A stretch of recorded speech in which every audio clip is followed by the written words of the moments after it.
Hello everybody, Dragon here with another episode of the Alpha Dragon, a series in which we take a look at in-development video games, and today we are taking a look at none other than Magic Maker, a game currently in beta being developed by Tasty Stewdios. I see what you did there. But all jokes aside, Magic Maker is a wonderfully colorful little 2D platforming adventure in which you customize and create your own spells to destroy any horrible and pathetic creature that dares stand in your way. And by that I mean you're a wizard who tries to keep your job as a security officer at a local magical college. Sounds a little bit less exciting that way, but I assure you that's basically what the game is about. But let's take a look at our options very quickly, because some people do care about what lies within the options menu. For audio, we have separate audio sliders. It's amazing. It's a godsend. It's only happened twice now in the Alpha Dragon, if I recall correctly. And thank goodness too, because the music is a little bit overpowering when you start off. If both of these are at 100%, you will barely be able to hear the sound effects, at least in my opinion. So thank goodness for those. For video, you can change your windowed resolution all the way from the lowest is 1024 to 768. Numbers are very hard sometimes, trust me. But yes, that's the lowest they'll go, and it'll go all the way up to 1920 by 1080. I wouldn't worry too much about the fact that the resolution doesn't go down to 800 by 600. I would not worry about that at all. This game is not graphically intensive. You'll be fine. It's got this nice little papercraft aesthetic to it, which is, it looks cool. It looks very neat. You can also switch full screen. Full screen in this game is kind of weird. It's not your typical full screen. What it does instead is it creates a window that only allows you to see the game on your monitor.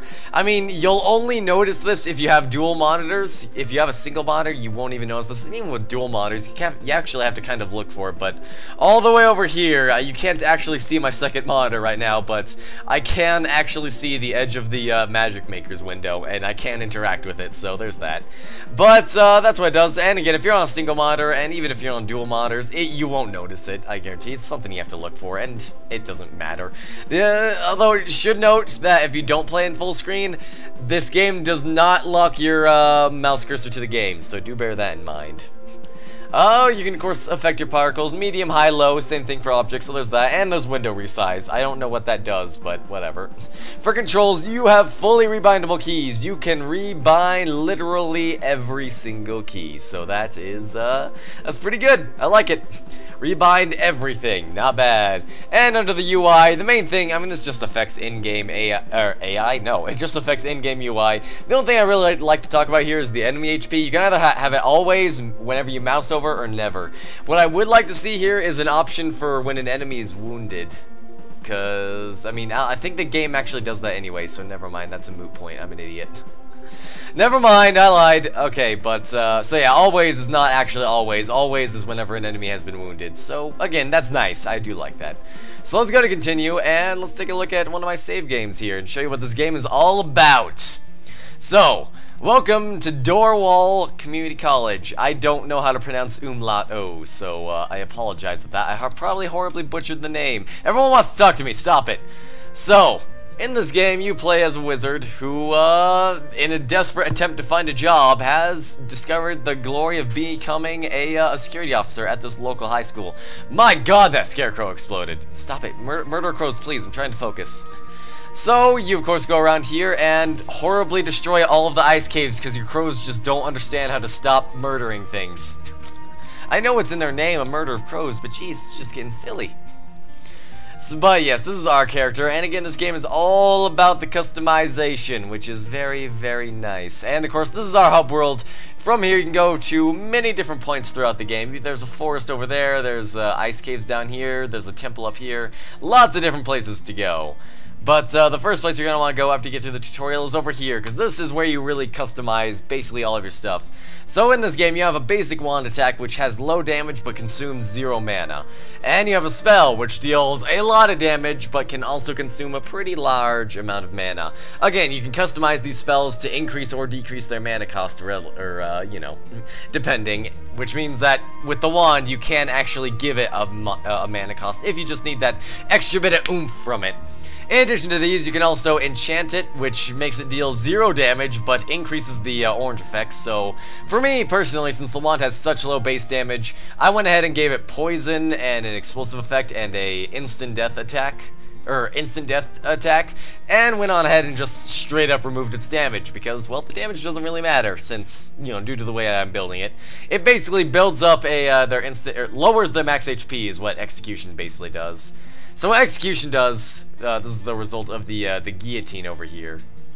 Wait, hold on, why am I trying to explain this? I'll explain this here. So we'll remove the guillotine and we'll go through this again. So every single one of your things, as you see here, has 3 slots. You can increase it up to 4 by performing admirably and fully exploring stages. But again, I'll talk about that later. For now, we've only got 3 slots. And for each and every single one of these slots, you can slap in one of these materials in here. So obviously, as I previously had, we had a guillotine blade, taken from a real guillotine that actually executed people. Rumor has it that said guillotine no longer functions properly, since, you know, we have its blade. Makes sense. And of course, in addition to these materials, they have different effects. Everything from F, D, B, or CBA. Obviously, the closer to A it is, the more powerful the effect. I won't say the better, because some of these do have what some would construe as negative effects, so it simply increases the effect. And of course it changes whether you put it on your spell or your wand or your robe. So again, there's a world of customization here. So what else could I slap on here? I could slap on a lightning rod and give it a little bit of an arc here, but that is unnecessary. I gave it a magic boomerang, which causes it to start near the cursor and return to me. I could give it poison, which it already has, so that'd be kind of silly. I mean, I suppose I could always stack it. Lots of different things here. I could turn it into a laser rather than a projectile. I can make it set a trap, which would, I would assume, stop an enemy dead in their traps. I can speed up its projectile speed, all kinds of nasty, horrible things. Increase its wavelength, which apparently also reduces its mana cost. Not sure why there. Lots of things. Here's the one what I was referring to here. This one makes it obey gravity, but it does increase the damage it affects, so, you know, there's that. But I'm going to stick with the level C guillotine, because that's the way I currently have Plague. And of course you can rename it, so I can re-roll it. I can call it Viper. Viper's not bad, but I feel like Plague is more explosive poison. Well, now we're just being brazen, aren't we? Come on now, Plague is such a good one. Murder Buster! I like it. Toxic Obliteration! You know what, we're gonna stay with that one actually. So you can re-roll it if you aren't feeling creative, or alternatively you could rename it, but we'll keep it there on Toxic Obliteration. I like it. Nah, we're gonna take it back to Plague, I don't know. Plague just sounds better in terms of a spell. And of course over here we have my actual spell, which consumes 30 mana, deals 100 damage. It's called Infernal Strobe, which fires a laser instead of a projectile, sets enemies on fire, dealing damage over time, and the fire can spread to nearby foes, and the laser ricochets off of multiple enemies. So, again, Infernal Strobe, the name will make perfect sense once you actually see the spell in action. And down here we have the Robes of the Chrono Crow, which reflect spells, but that's the namesake of the robe itself, is the fact that there's a flock of crows that follows me, as you already have seen and heard me complain about. And when I reach low HP, time will actually slow down for me, so that's quite nice. And of course there's an artifact that you can unlock by, basically, if you fully explore a level, you can find artifacts. Some of them will, or obviously, well, here's our artifact, which I actually got from a secondary quest, not from fully exploring a level. But it makes everything I do have fire damage on it, which is quite nice because it means that my Murder of Crows is really dangerous. But let me go down here and talk to this guy. He's got a quest for us, but I also want to see. I kind of want to swap out my artifact because while it means I'll be less dangerous, it does mean that I can better demonstrate my other spells. Although there is something I want to try with this very artifact sometime soon, because basically what I plan on doing is, to end this episode off, I want to end this off with a pacifist build. And by pacifist, I mean I myself don't attack, but everything else dies, because I'm just that dangerous. But let's equip a different artifact over here, which I could have done from there, but I'm an idiot. But as it currently stands, I have Staff of the Maple Leaf, which is could be misconstrued as a bit of a jab at Canadians, but hey, it changes with the season. But we get 1 additional mana per enemy slain, which will be quite nice because I do like to spam my strobe, so we'll actually switch it to this. And boom. Alright, so let's go on. Oh, also, forgot to mention, benign causes spells to consume less mana, but they also deal less damage and have their orange effects are less impactful, so yeah. Not very interested in benign, but the enchantment on the wand I do quite love. But let's finish that, and let's see what quest he has for us, the archaeologist. Have you been to the cavern? There's some really powerful magic deep down there. I'm particularly interested in the crystals that form down there. Why? My mouse is broken. Let's try that again. Sorry, I need a new mouse. I need it. I need new everything. My controller's dying, my mouse is dying, everything's going wrong. That's okay, though.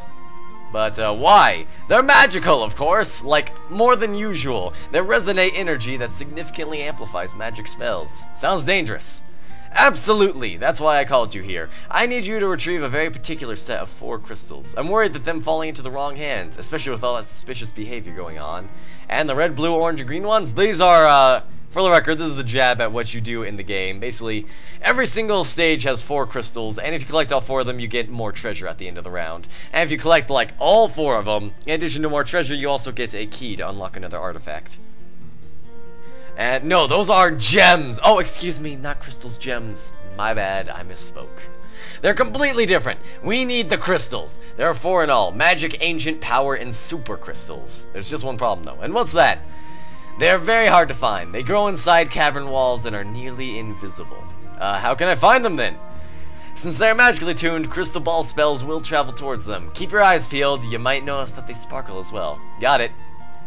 And he actually unlocks our next area. I won't go there in this episode because you guys should go explore for yourself. The demo's free, and will of course link to that down below. But of course, you can take the brute force approach with spells that affect a large area. Good luck. And thankfully, I do have that with my strobe spell that reflects off enemies and my explosive plague spell. Not bad. But I'm going to go to the first area in the game to demonstrate my current spell loadout and how the combat in this game works. So there's our spell. It's typical. Not spell. There's our typical quest thing. It's, you know, typical RPG nonsense. You go around, you get quests, you go to the area to fulfill quests. As it currently stands, I do actually have an optional objective to complete in the forest, so let's go. And we have our various difficulty levels as well. Completing a level on lower difficulty will unlock the highest, so since I haven't beaten out on Masters, I do not have access to the Doctorate difficulty. However, I think we'll just go to Bachelor right now, because Masters, it's a little bit much, kind of throws you in there, it expects you to know what this game is about, so we'll just go into Bachelors. There's no quest, and I've already gotten the key, but it's a good chance to show off the actual gameplay, so let's go. So, we have the Shadowing Jungle, and we have a special mission to knock down all the beehives. I don't know why, but that's just something we're apparently supposed to do, but I don't know. But this is the wonderful world of Magic Maker. So, of course, you use what's that to move, space to jump, left click is your wand, and right click is your actual spell. Of which mine is a horribly powerful laser. So let's go on over here, and hopefully the crows won't murder everything before I manage to show off what my laser does. Basically, it reflects hardcore off of everything. And everything. That's everything it touches on fire, which is why I love it so much. I'm basically Smokey the Bear's worst nightmare, which is just absolutely amazing. And again, if I had that, there we go. But yeah, so that's what this one does. And if I had that spell book, then my crows would be lighting everything and they touched on fire as well. Here's a perfect chance for the strobe. There we go. Horribly murdering everything in my path. That's what I like about games like this. Also, my robes. I forgot to go over what my robes do, actually, didn't I? Oh, no, I did. But yeah, my robes, of course, reflect ranged attacks once they're ready. You can see how many ranged I can reflect by the orbs circling around me. Of course, right now, I don't have any orbs circling around me because I used them all. Oh, boy. Let's try not to get hit in the face. He says he gets hit right square in the face. Let's just fire that plague up there. Possibly execute him. Yep, there's the execute. Excellent. Again, what execute does is it just basically lowers their max HP permanently. And once they take damage down to what their max HP is at, that means that they die. Which is just wonderful. Oh, God. Especially when combined to all of my damage over time. I have a lot of dots. A lot of dots. Also, taking a lot of silly damage here. That shouldn't be something that's happening. Fire that. Execute. But yeah, so you go around here. Obviously, you complete your various quests if you have quests, which unfortunately in this area I do not currently. But that's fine. That's fine. You don't need quests. Quests are for scrubs. And got Siren Seafoam, of course. The enemies do drop the materials, and you can make your own materials as well, as I'll have to demonstrate later. And of course, obviously, those materials, as you saw before, you can apply to your different stuff to upgrade, either upgrade the stuff straight up, or to change its effect to give it a different thing. Again, we'll see just how dangerous of or just how different playstyle we can get later on in this playthrough. He actually gave me his gem. Let's go through and collect these gems, of course, because they're important, and these gems will heal you to full every time you grab one. Bees! That's the bad thing about the crows, is they kind of attack willy-nilly. Anything that they damn well please is fair game, so do be wary of that. Things might get ugly. Also be wary of the fact that those poor fairies just horribly cry. Of course, also scattered throughout this level, you can find chests filled with money! Money is completely worthless and is only in the beta. I have confirmed with the developer, money honestly, I think it'll probably just straight up be removed for the rest of the game, so, or once the game hits full release, so there's that. But, let's move. Keep going on through, and, well, I mean, I've basically demonstrated the combat in this game pretty hardcore. Again, this game is more so about the customization than it is about anything else, which is perfectly fine. If you're looking for a creative game where you can get creative with how you kill your enemies, this is very much a game you should look into. Even if you aren't, I mean, it's still a pretty fun game.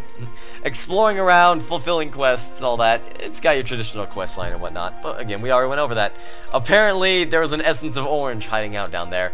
Again, essences are what you use to create your own spells with what's called alchemy in the game, which again, I'll demonstrate once we're through with this level. Fire that. Get out of here. Okay, we're actually surrounded on all sides. That's not good. And I clicked off screen. God damn it. I really wish there was a way to bind your cursor or mouse cursor on screen. Unfortunately, there is not. Again, if you're playing full screen and on a single monitor, that's not a problem, but if you aren't in that little group there, it can be a bit of a problem. Either way, I say it's time we moved on out of this stage right here so we can demonstrate more of the creativity, because you can also, in case you can't tell, create your character. No, your character is not automatically a glorious red dragon with angry eyes and a great white cloak, purple amulet, and golden shirt. That's not a thing your character automatically does, unfortunately. So let's actually, this guy's a bit of a mini boss here, so let's fire. Let's use my normal wand to try and build up your execute. As you can see, well, you might not be able to see it, but oop, he's about to fire. Don't do that. That's not very nice. But yes, there's a little purple bar filling up there. And once his health goes down to where that purple bar is, he's executed. Excellent. I forgot, I can mouse over him completely to see how that works. Get out of here. Of course, different difficulties will also present different challenges. Like the reason why I didn't want to do the Masters difficulty of this map is I know what it is. It's a really dark rainstorm, so there's a lot going on screen. Definitely pretty easy to be distracted. To be fair, almost anything you do in this game could end up putting a lot on screen. But let's move to the top right side, because I'm pretty sure that's where the boss always is on this stage. The levels, as far as I can tell, are procedurally generated. Wait, get back here. You scumbag! That goblin took my crystal! Jim, excuse me. They're completely different. Also, I took my mouse cursor off screen again. Bloody hell! I love this strobe though. How's my mana doing? We're almost at double mana here. That is pretty fantastic, actually. Let's knock these beehives out before they become a problem. Go, crows, go! Murder that plant! It's so happy, bobbing up and down. Now it's dead. I feel good about myself. Oh god, we have mages over here. So mages can have varying effects on their own spells as well, which can make them incredibly dangerous, as I'm sure you can imagine. So over there we had one with Burrow on his spell, which Burrow is an effect you can get on your own as well. And of course, I'm pretty sure that other guy had homing. They can have different effects on their spells, which can be ugly, but we got all 4 crystals. Gems. They're not crystals, they're gems. Come on, man. So let's go get those and skedaddle on out of here. Fight our boss. Now that we are at full HP, and what do we have here? I have not fought this version before. Gross plant thing. Graspus bramble braid.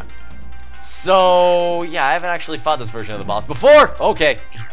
The bosses are completely procedurally generated. They can have different varying effects depending on it. More so this boss than the World 2 boss. But yeah. So the first time I fought this guy, he had a giant gaping maw and had a hunger for flesh. He'd try and swallow me and then also promptly try and blow me away. Oh, it looks like this one is actually leaving a damage over time effect of his own. Curse him! He's taking my own strategy and using it against me. Also, I might die here. This might not be pretty. Oh god. Thankfully, I have slow time. I should really consider killing him. Fast. He's doing far more damage to me than he should be. I am, however, building up his execute, and I did also destroy his, oh god. I didn't even see him coming at me there. Whoops. And apparently he clipped me there. Oh boy. This is gonna be scary. I executed a lot of things over there. I'm not entirely sure what happened. I should really be executing more of this stuff, though. Oh boy. Again, the more of him I can kill, the higher my odds of survival, and I need very high survival odds right now, because things aren't looking too hot. Unfortunately, there is no way to acquire more HP as time goes on. Oh god, I'm down to 5. Oh, jeez. Thankfully, it does look like I actually managed to kill him, or kill his main attack here, so I might just be able to stand here and spam, which would be absolutely wonderful. Cause yeah, it looks like he lost all attacks. I might be able to pull this out against all odds. Oh my god. Just keep sitting here, spam that strobe. Spam everything. I've got this. But yeah, the first time I fought him, he had a massive gaping maw and basically tried to swallow me whole as he tried to pound me with the seed thing. The other version I saw, he had 4 of those little things that he tried to pound me with, and he would just move them in a circle while he stayed in the center of the arena. Third time I fought him, oh, I executed him. Third time I fought him, he had those 4 ones, except they moved around in a circle and he stayed in the center. You can fight all kinds of different things. I believe that the developer said there were over 500 different ways to fight this or 5 different versions of this boss, so that's interesting. Let's kill the fairies. Why not? Before I leave, let's get out of here now. I barely survived, I did it! Yeah! Something over there died as well. Murder of Crows OP. And, of course, after you fight a boss, you go to a hidden path containing fantastic treasures. But only if you got the gems, otherwise you only get 1 chest. Also, it'll give you a rating depending on how much money jumps. Again, these ratings are basically worthless as far as I can tell. Other than some personal thing here. Let me guess, we got an F, didn't we? I'm calling it right now, we got an F. Oh, knocked down beehive, 74%. Okay, so the special mission increases your score. Again, I don't know what the score does. Oh, I got a D! Yeah! So if I'm not in college, that means I passed. Yay. And we're in. So, of course, our gyms go around and unlock everything. And if you collect all 4, you unlock the big chest, which generally contains a key. Although, for us, I'm not sure what it's going to contain. Fairy wing, I don't think I've seen that before. So many materials in this game. What is it going to hold now? Okay, so now it just holds a lot of materials. Normally it'll hold a key to get an artifact, but I've already got an artifact. So, now we go back to the academy. And I'll go ahead and show off the, oh, here we go. We got Evercold Ice. What does this do? Slows enemy movements, including their attacks, and if you put on the robe, creates a damage-absorbing shield. Shield regenerates if no damage is taken for some time. Not bad. And we have a rune, which enemies defeated drop mana restoring crystals. Alright, not bad. And when you cast a spell, mana costs are reduced for a time. Not bad either. But let's get on back there so I can show off the alchemy side of things. And I believe that should be most things. Crows, stop! And then I'll give you my ending spree as I slowly murder things without casting a single spell, because that's what I do. But over here we have not alchemy, let's perform alchemy. So we have your various essences up here, so essence of orange and then essence of fire. You combine these ones up here with these ones down here, you can create varying things. So over here we can create another rune, or we can create a chaos butterfly, or we can create a rift crystal, but that's only with the fire. Unfortunately, that's all the stuff we have under grade C. So if we go down to grade D here, we obviously grade Ds are more common, so you can make more stuff from it. So there's that. As far as I can tell, it seems to still be making grade D stuff or grade C stuff. But anyways, whoa, I did not notice that little claw over right there. That's kind of terrifying. Why is there a little scratchy thing over there? I have no idea at all. But yeah, so you basically combine the things down here with the things up here to make different things. Again, fire and wait, we don't have any, do we have any similarities here? Yeah, water. So sea fire and sea fire will create a rift crystal. So will this one. It'll just be at a lower grade. So it's all about the combination of these different things to create your various materials. So, you know, if you know what you want to make and you know how to make it, then there you go. You can do that. Either way, we're going to exit out of here. See ya! And we're going to go alter my robes a little bit as I give the ending little spiel on this. So let's see here. I'm gonna change this. We're gonna get rid of the slowdown. Gonna remove the slowdown. And instead, we're going to find the ninja blade. Was it? No, not the ninja blade. I have something in here that lets me turn invisible after a time. I think it's this one. Yeah, the Shade Spirit. So, if you have not cast a spell or taken damage in some time, it turns me invisible.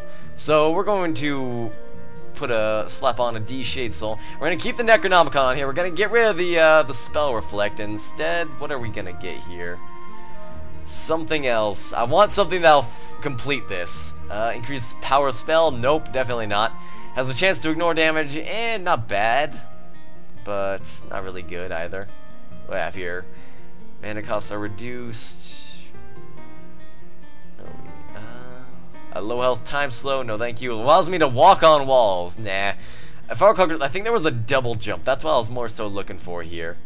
Creates a trail of illusion clones that damage enemies on collision. Oh my, that sounds interesting, but not quite what I'm looking for here. Ton of bricks, not really. I know I have something that lets me double jump. I've got to. Where is it? Randomly boosts that stuff, not really. Periodically marks a nearby enemy, increases the damage you deal to it. Not bad, actually, not bad. But where's the double jump? Increases maximum mana, not quite. Yeah, there we go. Allows you to jump several times while in midair. Oh, I do. Although, do I just want my crow? No, I don't need my crows to deal more damage because I can just slap on the other artifact. So here, I'll slap on the double jump to try and make sure I can be a little bit safer. Or maybe, what else do we have here? A few spell casts. Reduces fall speed, not bad. But I think we'll stick with the double jump here, so we'll slap one of those on.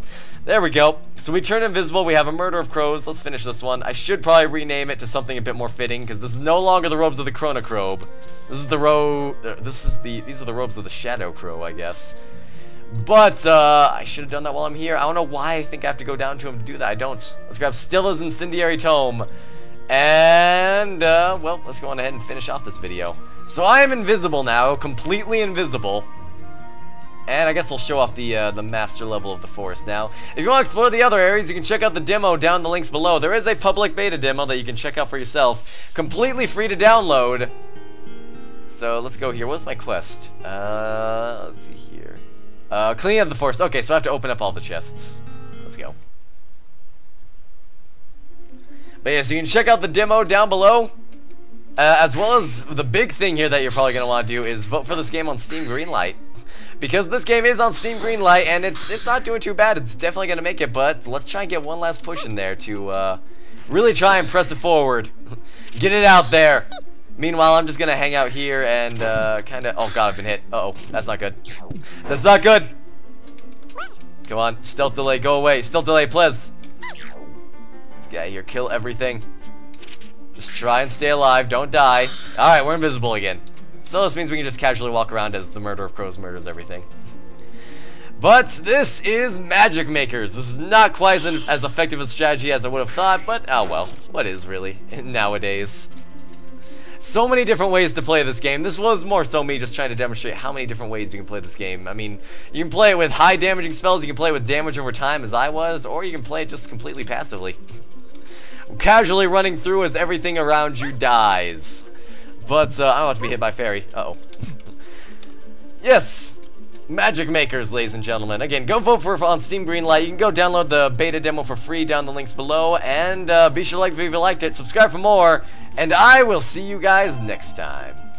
Oh, God. I'm okay. I'm okay. Bees! It's all gone wrong. It's all gone wrong. I'm fine, though. I am invisible.